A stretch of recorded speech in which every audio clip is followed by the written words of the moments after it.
Good morning and welcome to Atlantic Blowout on Atlantic Television Network. Do not forget it is always a syndicated live program of the network featuring chit-chatting and conversation on special interest topics, news, events and stories through correspondence reports, expert opinion and stakeholders analysis. In the headlines for today, Rivers State building legacy for Morrison Media. Lagos State, again, army invades the school, assault staff over electricity. Tanker explosion, petrol under cries, rising petrol truck crashes. Correctional service, NCOS laments poor funding, overcrowding of inmates. And hardship, stop threatening Nigerians over criticism. This is from Amnesty International to FG. And finally, in Niger Republic, government depends on Nigeria for petrol. Do not forget, we are still open for advert placements, bookings, and commercials. You can always connect with us on all our ATN socials on Facebook and YouTube on Atlantic Television Network, on Instagram and TikTok on Atlantic TV Network 1, on Twitter on Atlantic TV Net. You can watch it live on our website www.atlantic.net.work.tv. We'll go on a very quick break. When we return, we will continue the rest of the stories. To stay with us.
Welcome back.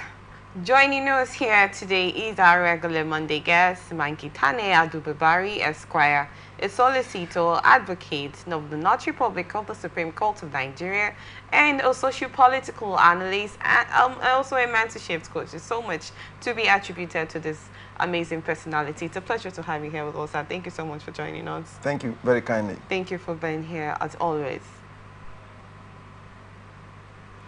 In Port Harcourt, March 10, 2025, Morrison Media Group marked its 2025 anniversary lecture at the Demiji Bankole Banquet Hall, Port Harcourt, celebrating resilience, innovation, and the evolving role of media in Nigeria. In his welcome address, Dr. Chinyere Igwe, chairman of Morrison Media Group, highlighted the organization's journey, emphasizing its commitment to credible journalism, technological advancement, and sustainability. Morrison Media Group is more than a broadcaster. We are the voice of our region, telling our stories to the nation and the world, Dr. Igwe stated.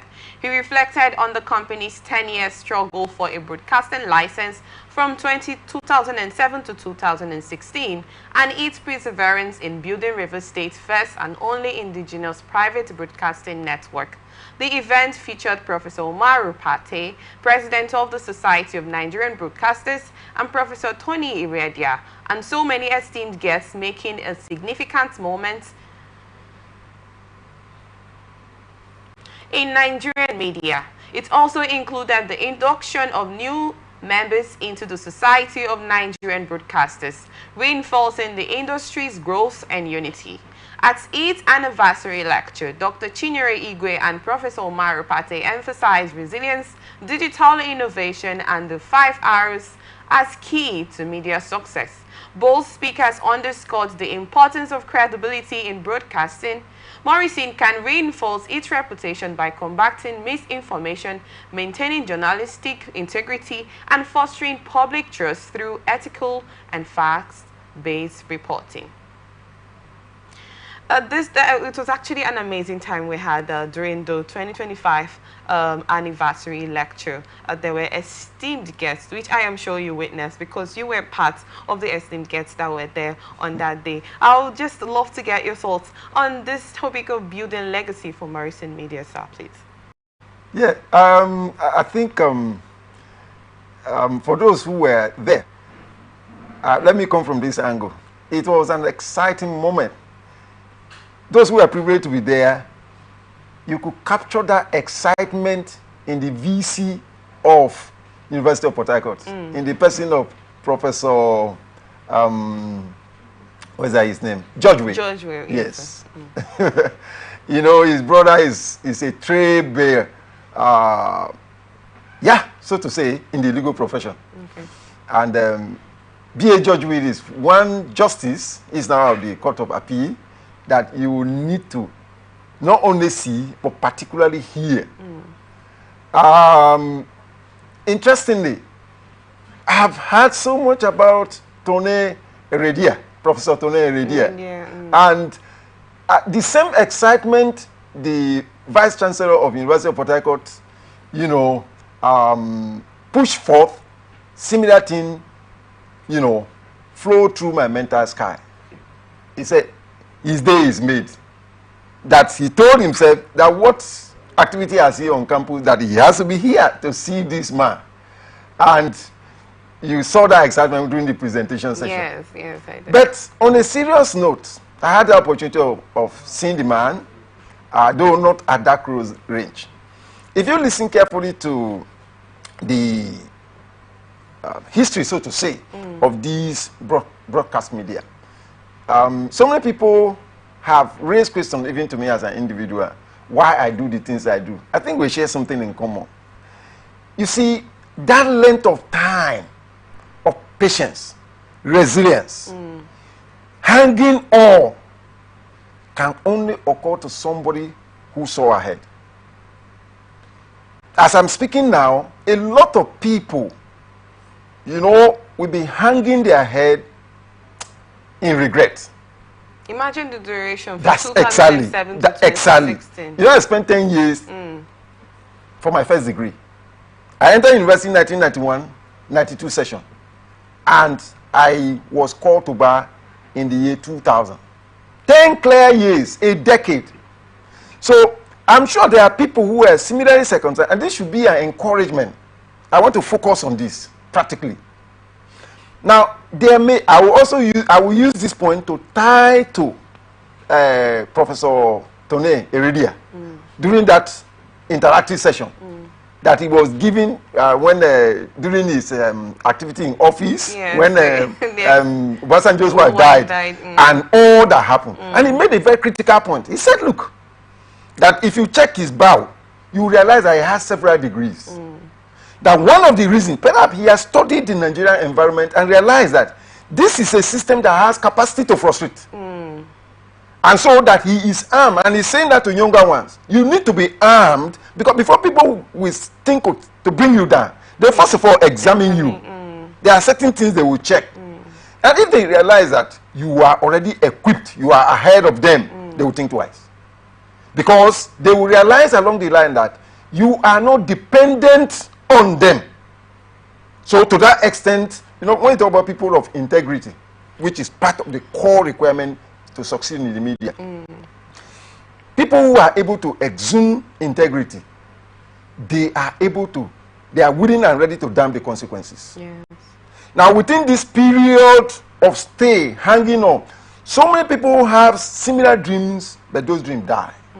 Today, I attended a seminar somewhere and the person made a comment. He said, let me say something. Imagine this dream has died. Someone like me wouldn't have actually been. Oh, sure.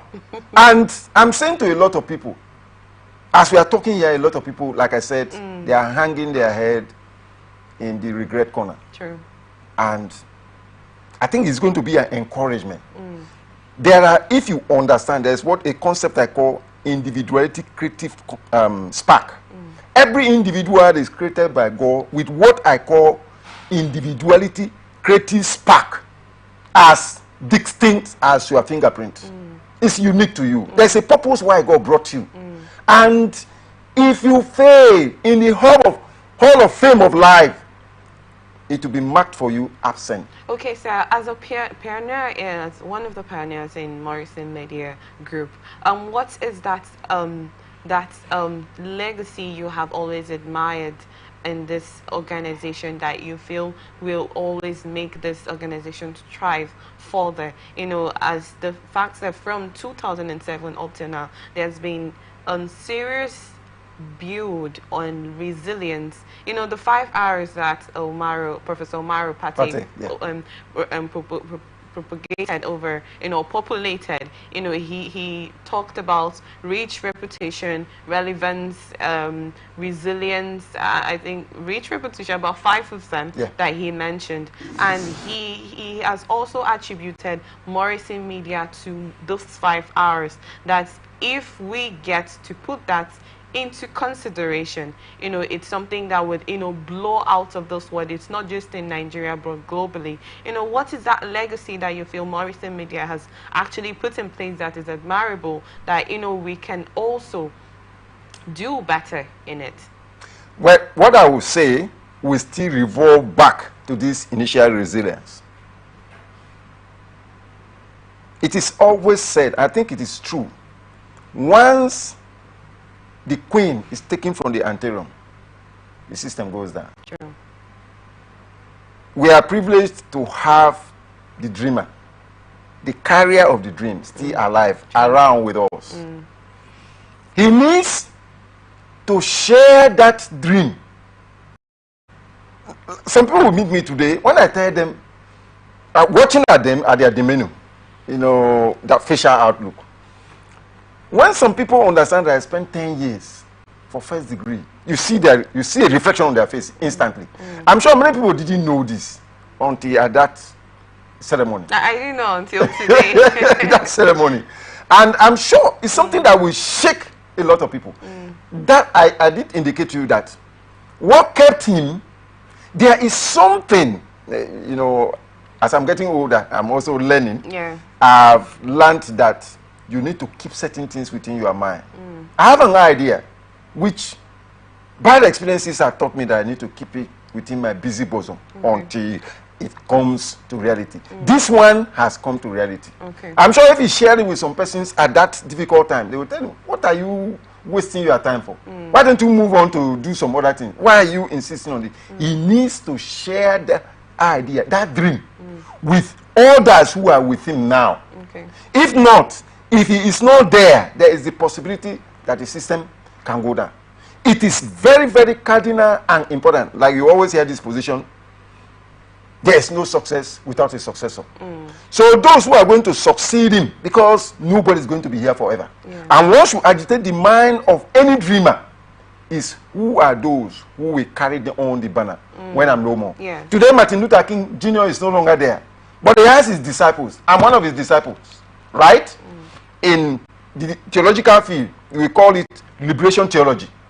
That is his dream and his direction. Okay. He does not believe that being a man of God, that you keep blind eye to the evils that are going on in the society. He spoke up, he led demonstration against racism. He said God is against racism, like what is happening in Nigeria.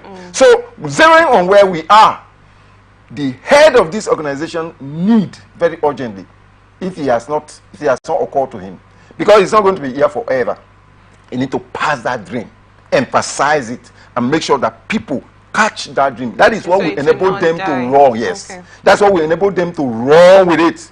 Even when there are challenges, time that will come, you will need to stay focused and stay on. You know, the other day I was having a discussion, and I got a hint, so to say, that there are certain issues that are not discussed here.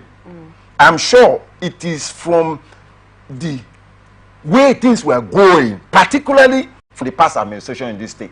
We were all here. We didn't go on holidays. We saw the things that were happening, and that could instill fear. So all you need to do is that you need to remain focused, keep that dream. At least this company is a trailblazer as far broadcasting is concerned. And the area that is decided to go into, pass this dream, hang on, make sure you stay relevant, imbibe. You know, AI is coming to shake the table, is ready to break the grass table. Do you understand it? Yes, sir. A lot of things that people heard to yesterday have been made nonsense by AI, inclusive of, you know, there's no field of life that AI has not hit and torn. So the company should be willing and ready. For me, by profession, you know, a lot of lawyers, how would I put it? They are not well disposed to science. I did maths, physics, chemistry, biology, advanced. I'm fully into science. If you talk about religion, if you talk about science, that's one of the advantages I have over many of my colleagues. And that keeps me going. This difficulty I had, this length of time that I had, finally, before I got caught by, I had challenges in the law school, I had challenges in the university, but I head on. So it's today I'm really happy. Resilience you're all literally on, and the reputation, you know, to keep the legacy going. That's Now, it. before we get into the next topic of discussion, what is your final word to Morrison Media, please, sir? Well, I will tell them what Professor Tony Heredia said in his discussion. I think that will be my parting shot. Okay, sir. When he was being asked a particular question, particularly drawing from that time that Obasanjo's wife died, he made a very serious remark. That was my take home from that conference. Okay. I also love to get your take home. And he said that you need to prepare and expand yourself. Traditionally, there is this common adage that a rat that has only one hole or one escape route don't live long. You understand it? Even this animal that is causing crisis now, Kasango. You notice that Kasango has an escape route. When it will mesmerize with his speed, other animals in the wild, like a lion and a cheetah and the rest of them, and then using that back reverse to enter into his hole. Sometimes while they are busy at the gate, Kasango has taken off through the back door. So the company must take advantage of technology, right? And be ready, because where the world is going now is ability to learn, unlearn, and relearn. If you are fixated on where you were, the world will overtake you and leave you behind. Where is Nokia today? Nokia is in the dustbin of tech. Do you understand it? Yes, sir. At a point, Nokia felt that without it, nothing was going to happen in the digital world when it comes to talking about communication. But today, Nokia is gone. Where is IBM today? For those who saw ahead, they knew that computer will overtake IBM. Yes. Nobody today will want to learn how to type and they will bring IBM machine. They'll give you tablet and give you keyboard and teach you the procedure. The principle remains, but there is need for evolution, evolvement. You have to evolve and catch up with the latest trend. And that is it. And if the media group could do that to remain focused, that's the way forward. Thank you so much for that thought so much, Barrister Mankey. Well, this is just the beginning for legacy for Morrison Media Group legacy to, evolve and get into the better phase that it is supposed to be. And we are waiting, we're waiting for that better, that amazing time to come forth. Thank you so much on this thoughts, Barrister Mankey. Moving forward, for the second time in recent months, Nigerian military personnel have been accused of attacking electricity distribution workers over power supply disputes. In the early hours of 14 March 2025, soldiers from the Nigerian Army's 15th Field Engineers Regiment in Topo Town, Badagry, allegedly stormed the Eco Electricity Distribution Company, otherwise known as Eco Disco, Badagry Injection Substation, abducting 2 staff members. On Sunday, Odutan, Managing Director at the Association of Nigerian Electricity Distributors, the umbrella body for all electricity distribution companies in Nigeria, stated that the soldiers took the distribution system operator and a protein security officer to their barracks, where they were beaten before being released at around 4 a.m. Their claims were poor electricity supply to their barracks in the last 1 week, despite the fact that their commanding officer, Lieutenant Colonel S. Lowan, was duly informed of the ongoing transmission company of Nigeria upgrade in Abara. This latest incident follows an attack by personnel from the Nigerian Air Force base in Ikeja, Lagos, on Ikeja Electricity Distribution Company workers. That assault, reportedly over the disconnection of power to the base, involved the vandalization of Ikeja Electric's head office and the brutalization of its staff, including the CEO. The repeated military interference in electricity distribution has raised concerns among industry stakeholders who are calling for urgent government intervention to prevent further attacks on power sector workers. I don't know if I had a discussion with you at a time in Lagos. Did I? Oh, no, I didn't. It's something that's of public interest, and I'm not unfamiliar with it. We did not have the discussion then. There's this altercation that happened in Lagos, the Ikeja part of the country. The army invaded this disco operational center and assaulted the CEO and all the staff members, including the journalists that were at the time of the event, to know what was the altercation. According to the story, the military base, their power, the Nigerian Air Force, their power was disconnected, and they were owing, there was an outstanding payment that Nigerian Air Force, yes, I'm not mistaken, there was an outstanding payment of about 4.3 billion naira at that instance, and their power was disconnected. We're still yet to find out if it has been restored up to now, because at the last time we checked, they were without power for up to a week, which is not, which is actually a sad thing to look at in that instance. So as the power is disconnected, they went to this Ikeja Disco operational center, and this assaulted most of the staffs they had there. And again, we're getting this from another part of Lagos State, Badagry, that this army also their power was also disconnected, and they came to, invade the disco at that place. The question here would be, at the time when most of those people have their uniform, I thought they're supposed to be a rule, they're supposed to be disciplinary, inculcation in them, or what's the word, when they are instilled in them, that there are certain measures you do not take on civilians. Or because you have the uniform, then it's okay to react in any certain way. We are not going to cite the electricity distribution company because they have their own sides, if we have to look at that. But I'd love to get your thoughts on this, please, sir. What you have to make of this. Well, you're very right. I think it was Chinua Achebe who wrote that until the lion have their own historian, the story of the hunt will always favor the hunter. Because it is human being that write the history. So, but there are times actually when the lion conspire and they get it right and they bring down the hunters. But you will not read that aspect of the story. So that's why Chinua Achebe said, until the lion have their own historian, right? The story will not change. And it's so sad. It's so sad, so sad. And see, today is a sunny day. There's virtually no day that passes without the sun coming on us here.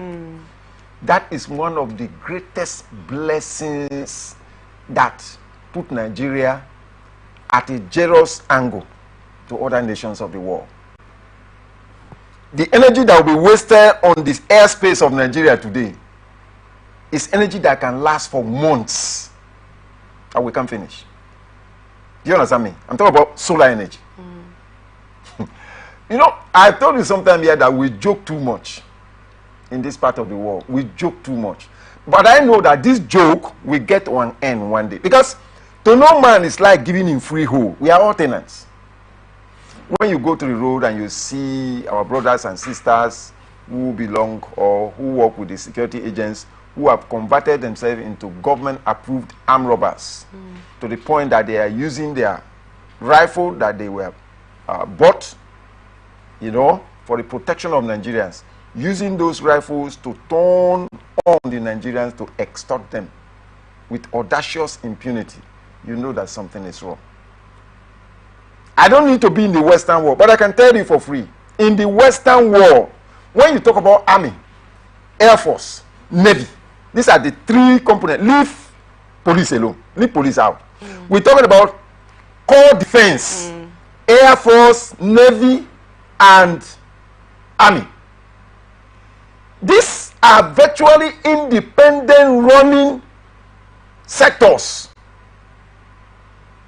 that they have military, apart from the military, which is the core this thing, they have medicals, National Conference Center, where the intellectual who is heading INEC imposed who is oppressing us today on us. It was at the International Conference Center that they announced the imposition, and that we are. They are preparing for 2027. They want to renovate the place with 39 billion. This is a fake country. I'm telling you, we are joking here. And like Charlie Boy will always say, you always raise a question, a rhetorical question. Mumu never do. I think we will get to that point wherein we want to be sincere with ourselves and we will want to face reality. The Army or the Air Force or the Navy, they should go abroad. They go abroad. I think they were making noise last time that Canada denied them visa. What were they going to do in Canada? When they get there, don't they get to the barracks? Don't they see what is happening there? Don't they see what, when there is disaster, it is Army they deploy. Is it electricity? Fixing our electricity, they keep the civilians out. It is the Army because it's a challenging time. Is it Marine? They deploy the Army. They bring some, fill the bags, and then you see them in action.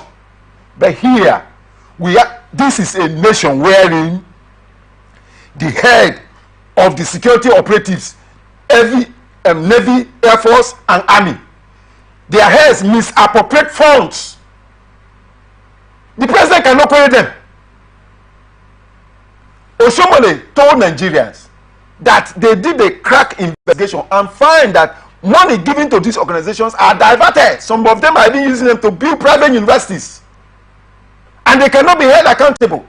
And he now said, colleagues, let us play our role of what we call, there's a name we call it, that is oversight function. We are now going to forthwith, if we are giving money to the army, we must make sure if the money is to be used to buy AK-47, modern AK-47 to combat the terrorists, we must make sure that this money so approved is used for that purpose. And we monitor that they are applied. You know what happened in the National Assembly? They threw out the motion.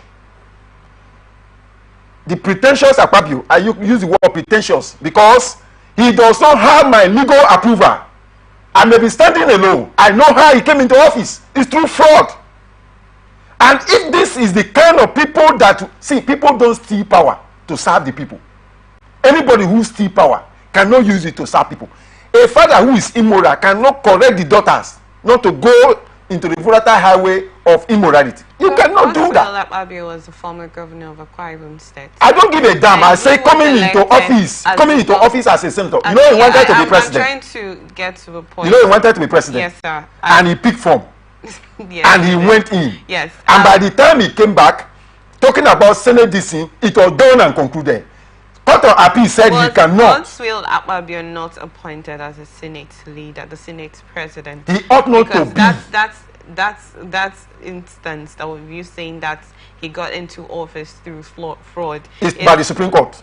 It's the an Supreme alleged Court situation. See, it's not, because there are no evidence behind. Are you afraid? I'm not afraid of who. You see, it's just part of what we talked about at the beginning. The thing is, you are a legal practitioner, and you people say that he who has had most proof. No, yes, and then the part of an accused is not guilty until found guilty in the court of law.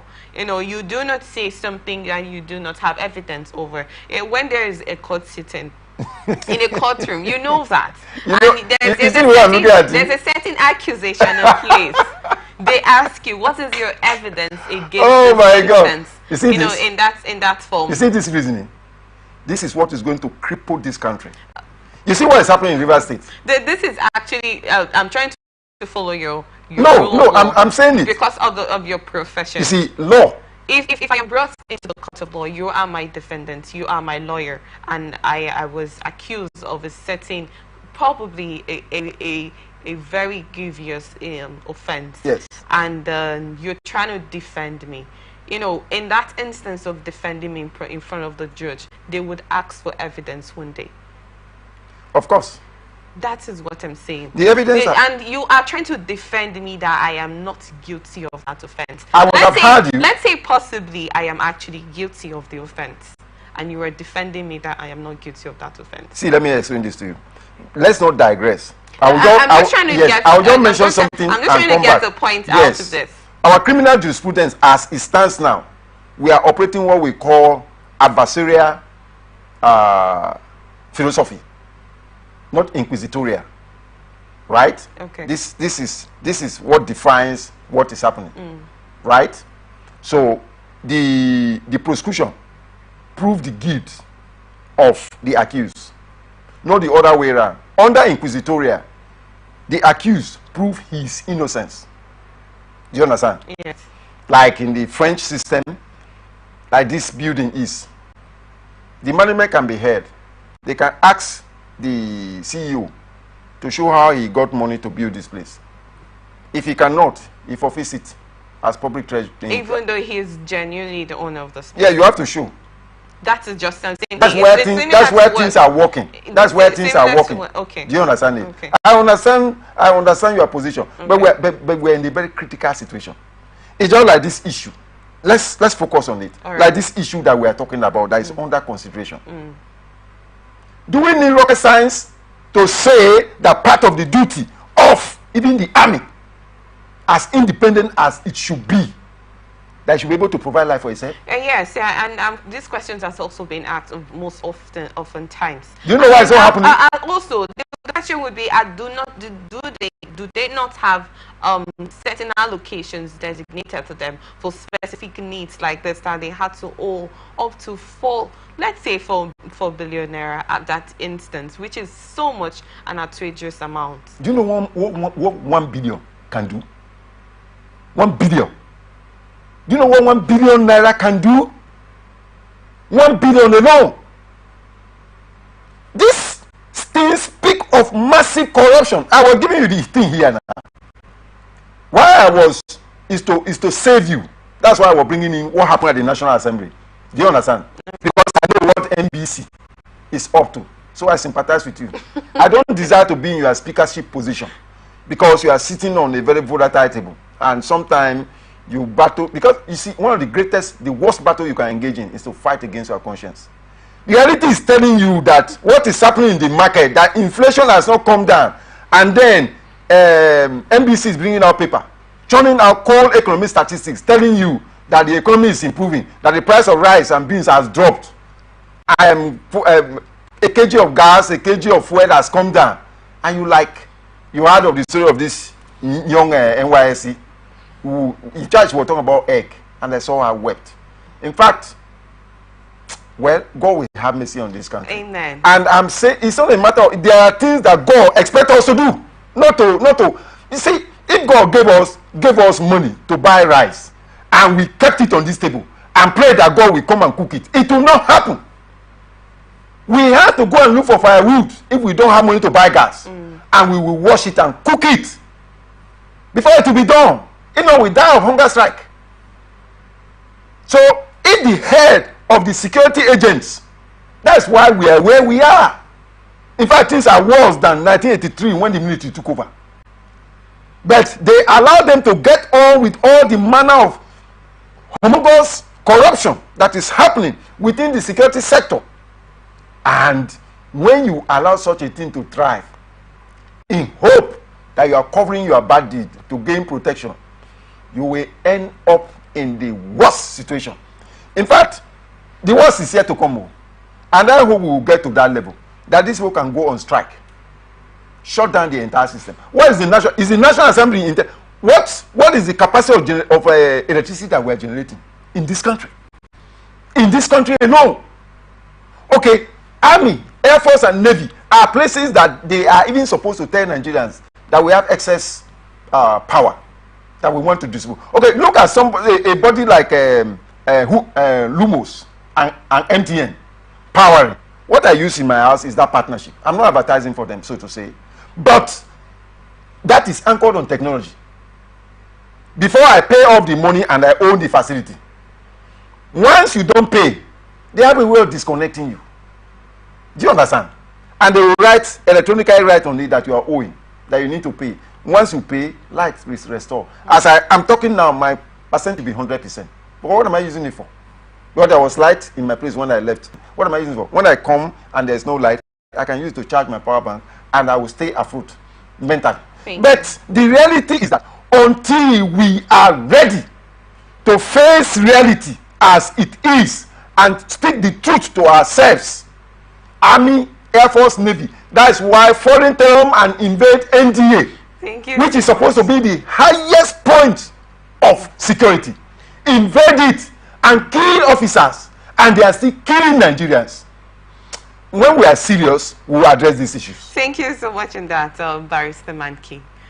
Petroleum Products Retail Outlet Owners Association of Nigeria, Petron, has attributed the recent increase in petrol truck crashes to 3 primary factors, which are driver negligence, deteriorating road conditions, and faulty petrol trucks.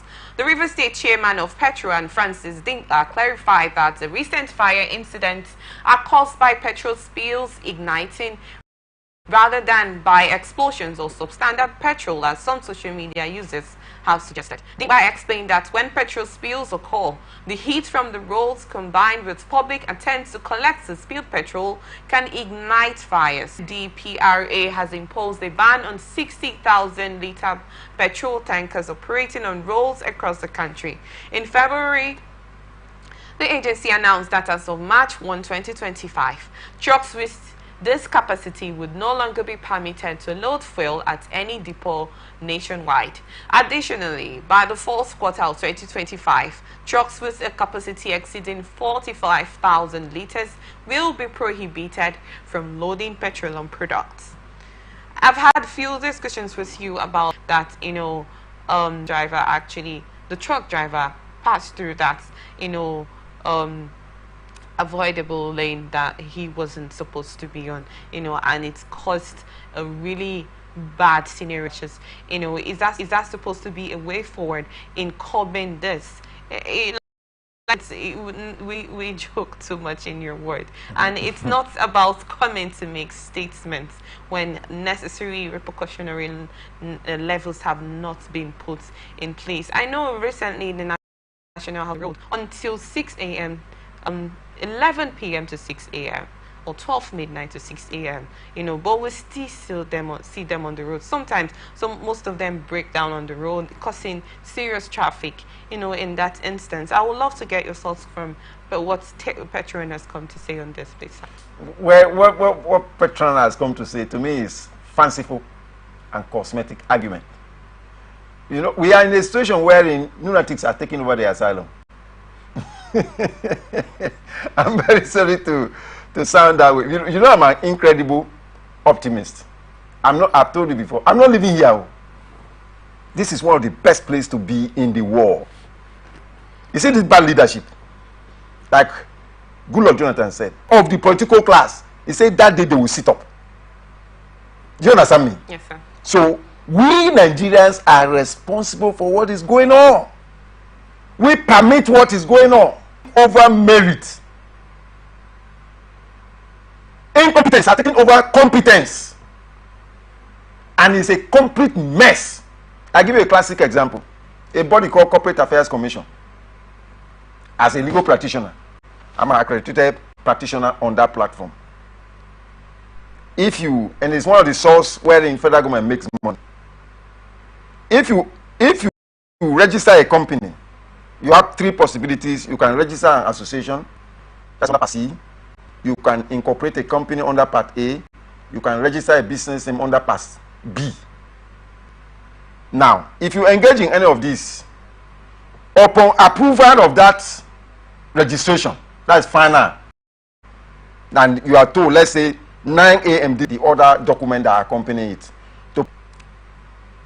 I had effort to print out the certificate and the accompanying document on that same 14th afternoon.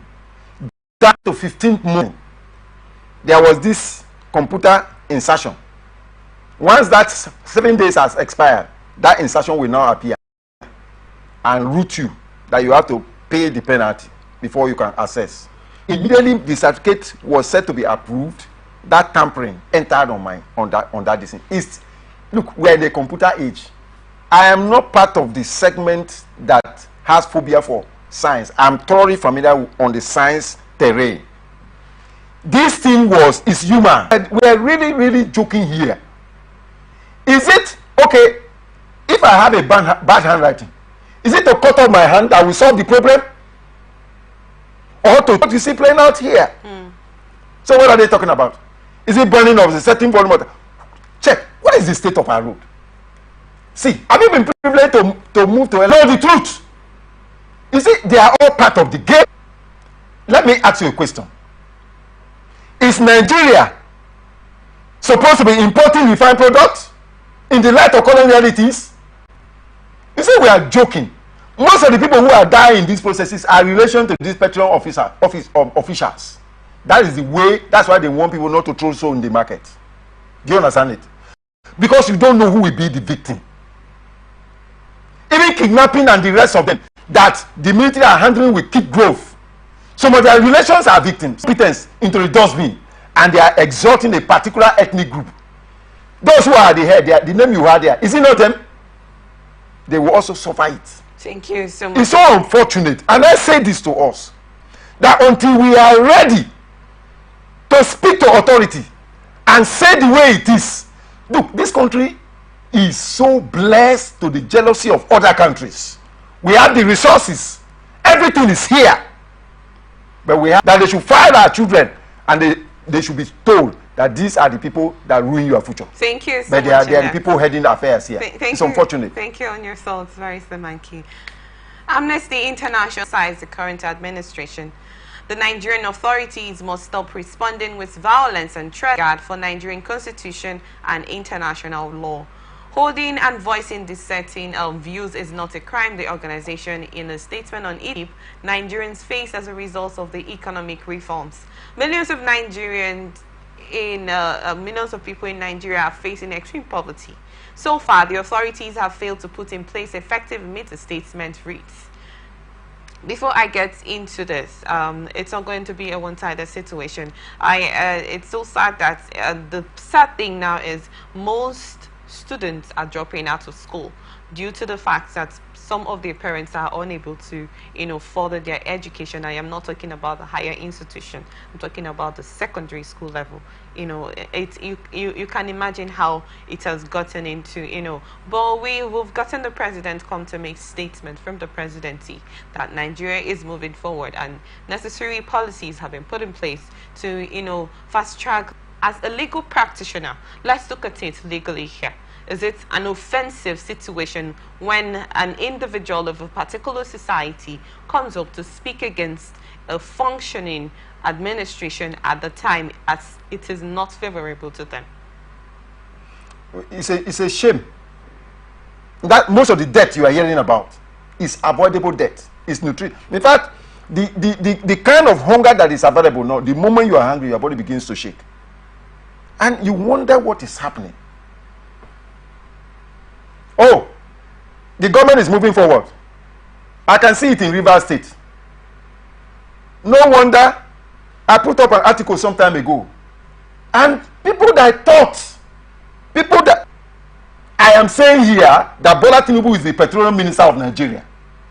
And that the economic holocaust based on immunoeconomics that we are all under now is energy connected. I insist on that. I did my research work on the legal framework for environmental management in Nigeria, the petroleum industry in focus.